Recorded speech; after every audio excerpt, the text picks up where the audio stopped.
कई लोग गुरुदेव का आग्रह रखते हैं, गुरुदेव का पढ़ाएंगे जी, गुरुदेव को पढ़ाए। मैंने कहा जब गुरुदेव का ही पढ़ना है तो गुरुदेव ने ही पढ़ा रखा है, फिर उन्हीं से पढ़ो ना। ये बीच में एक पंडित को बुलाने की जरूरत क्या है कि पढ़ेंगे गुरुदेव का, पढ़ाओ तुम, क्या गजब की बात है। अरे जो गुरुदेव ने पढ़ाया है, जैसा गुरुदेव ने पढ़ाया है वैसा पंडित 3 काल में नहीं पढ़ा सकता, क्योंकि गुरुदेव तो इतनी छोटी छोटी चीज की व्याख्या करते हैं, वे कोई चीज छोड़ते ही नहीं कि तुम्हें अलग से किसी से समझना पड़े। गुरुदेव का एक भी ऐसा प्रवचन नहीं है जिसको तुम्हें किसी और से समझना पड़े, क्योंकि गुरुदेव तो बाप रे बाप हर बात में कि दया दान पूजा भक्ति ये है तो ये भी समझाएंगे क्यों ये है। वे ऐसा नहीं कि कह के निकल जाएंगे, वे बराबर बोलेंगे, ये निश्चय नहीं की बात है, ये व्यवहार है का कथन है। वे कोई चीज इतनी क्लियर करते हैं कि आप उनकी क्लियरिटी की कल्पना नहीं कर सकते। तो जब वो इतना क्लियर करते हैं तो वो चीज़ मेरे से क्लियर क्यों करवाना। मेरे से अगर कोई बात सुननी तो मेरी सुनो। अंतर समझ में आ रही कि नहीं आ रही। दूसरे की बात जो इसने इतनी क्लियर करके वो व्यक्ति गया है तो डायरेक्ट उसी से सुनो ना, उसी को पढ़ो, क्या दिक्कत है। लेकिन नहीं, गुजरात तरफ जाओ, गुरुदेव को पढ़ाओ जी, क्या पढ़ाओ, अपन कहेंगे ये पढ़ा है इसको, नहीं इसी को पढ़ो। अरे तो जब इसी को ही पढ़ना है और तुम्हें पता है तो तुम खुद ही पढ़ लो ना भाई। एक आदमी को 2000 रुपये किराया खर्च करके इतनी दूर बुलाया है और उसकी सुनना नहीं है, नहीं समझ में आया, उसकी सुनना ही नहीं है। हमें तो सुनना जी गुरुदेव की है। तो भाई गुरुदेव की सुनना है तो गुरुदेव के प्रवचन भी है, गुजराती में भी है, हिंदी में भी है नहीं समझे आप, उनके शास्त्र भी छपे हुए, उसको पढ़ो। लेकिन बस परंपरा चलानी, परिपाटी चलानी, पक्षपात बड़ा पड़ा होगा। हम कह रहे अंदर से मेरा बस चले तो मैं एक ऐसा मीटर बनाऊं और ऐसा लगाऊं, लगाना इसको तो अंदर देखो कि तुम्हें है आत्मकल्याण की प्यास के, और तब कहूँ कि वो मीटर कहे कि हाँ ओके है तो मैं कहूँ चले हम बैठ जाओ और सुनो, मैं जाऊँ। क्योंकि ये क्या होगा, ये सब परंपराएं ढोने से आत्मकल्याण की प्यास अंदर प्राणों में है ही नहीं। किसी को गुरुदेव का पक्ष है, किसी को किसी विद्वान का पक्ष है, किसी को महाराज का पक्ष है, किसी को संस्था का पक्ष है, बस उन्हीं पक्षों की पूर्ति में लगे हुए। किसी को ये पक्ष है कि चाहे कुछ हो जाए गुरुदेव की फोटो चाहिए। अब उनके जीवन में जहाँ जाते क्या खोजते फिरते हैं, गुरुदेव की फोटो लगी के नहीं।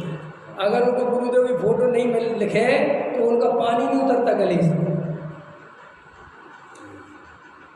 क्या है ये सब, क्या है इन बातों में, क्या दम रखा है, क्या समझे तुम गुरुदेव के बारे में। अरे साहब गुरु का उपकार मानना चाहिए, जो गुरु का उपकार नहीं माने, क्या है गुरु का उपकार बताना। महावीर स्वामी का उपकार मानना चाहिए। इस बात के लिए महावीर के लिए क्या करना चाहिए, माने महावीर के लिए तुम्हें क्या करना चाहिए बताओ। इस प्रश्न का जवाब दे ही दो और बात पूरी कर दे। महावीर का उपकार मानना है ना तुम्हें, कुंद का उपकार मानना है, बहुत उपकार करके कह हाँ साहब। अब इनका उपकार तुम्हें मानना है तो महावीर के लिए तुम क्या करोगे बदले में, क्या चाहेंगे, क्या करना, पद चिन्हों पे चलना। सही बताओ, यही है, यही है पक्का, द्वारा मत कहना क्या साहब यही है उनके। अब मुझे बताओ उनके मार्ग पे कितने चलते। प्रश्न ये, चांदी का वर्क चढ़ा देने से भगवान का उपकार उतरता है, सोने की थाली में पूजा करने से भगवान का उपकार उतरता है, सोने के चावल चढ़ा देने से भगवान का उपकार उतरता है, बड़े बड़े मंदिर बनवा देने से भगवान का उपकार उतरता है, बड़े बड़े गुरुदेव की फोटो लगवाने से गुरुदेव का उपकार उतरता है। सोचो तो कभी कि हम क्या कर रहे हैं सब। अरे साहब गुरु का उपकार बहुत, तो क्या उपकार है बहुत, उनका उपकार है कि तू सम्य दर्शन की प्राप्ति कर, आत्मा का अनुभव कर, यही बात है मेरी। और ये कर ले तो बस सब कुछ हो गया।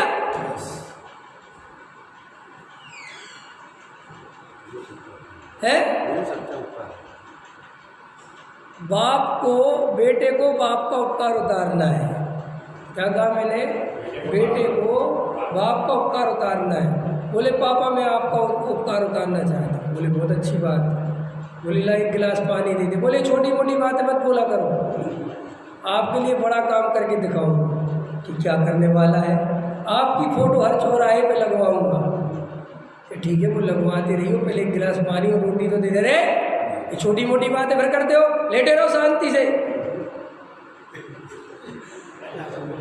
क्या मुझे डॉक्टर में दिखा दे? अरे क्या रखा डॉक्टर? मैं कह रहा हूँ आपका उपकार उतारना है। हर चौराहे पे फोटो लगेगी, हर आपका मंदिर, आपके नाम का मंदिर बनेगा। क्या छोटी मोटी है? अरे पापा आपका पूरी दुनिया में नाम कर दूंगा। अरे मेरे भाई मुझे प्यास लगी, पानी दे दे। अरे फालतू बातें मत करो। तो पता चला वो बाप मर गया प्यास, मुझे फोटो लगवा रहा। ऐसा उपकार उतारना चाहते हो क्या? ऐसा उपकार उतारने की स्थिति है क्या? ऐसा नहीं, जैसे नहीं। और क्या कर रहे हो लोग? आप लोगों को सूचित करते हुए बड़ा हर्ष हो रहा है, हमें भी हो रहा है। क्या हर्ष हो रहा है कि हम जो है गुरुदेव का एक बहुत बढ़िया हमने फोटो बनवाया है और हमको चाहते सब जगह लग जाए। आप राशि लिखवाओ, लिखो जी, लिखो जी, लिखो जी। उससे पूछो कि भाई वो तो तू राशि लिखवा रहे, बताइए गुरुदेव ने करा क्या है? और तुझे गुरुदेव के बारे में पता क्या है? और तू गुरुदेव से तुझे मिला क्या है? किसी बातें करते हो? गुरुदेव वो वे आत्मा बता गए, तुझे मिला है, अब मिल जाएगा। तो बिना ही मिले, बिना ही मिले अंदर जाके चेक करो कितनी बुरी स्थिति है। ऐसे पक्ष पड़ जाते हैं। हम नया समय सार, अच्छा समय सार छपवा दो जी, छपाओ, हमारी तरफ से छपाओ। उससे पूछो तुमने समय सार कितने पढ़े? मैंने बहुत पहले पढ़ा था, अब मुझे पढ़ने की जरूरत नहीं है, अब दूसरों को पढ़वाओ। नहीं समझ में आया? अरे हम तो इतने खतरनाक हैं, मंदिर के दर्शन सुबह एक बार कर लिए और रिश्तेदार आ जाए तो हम बाहर खड़े हो जाते हैं। हम कहते जाओ तुम करे आओ, हम तो सुबह करे आए। कमाल है, मतलब मुझे इतनी हंसी छूटती है कि ये कैसा प्रेम है भगवान से। अरे अपनी उदाहरण दे रहा हूँ, थोड़ा गलत मत लेना।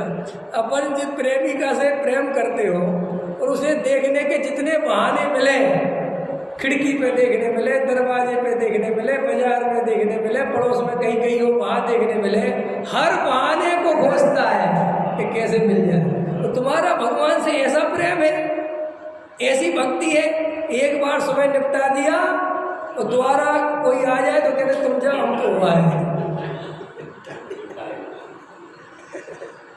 बोला नहीं करते ऐसा। क्या क्या, इसलिए मैं कहता हूँ तुम क्या भक्ति करोगे।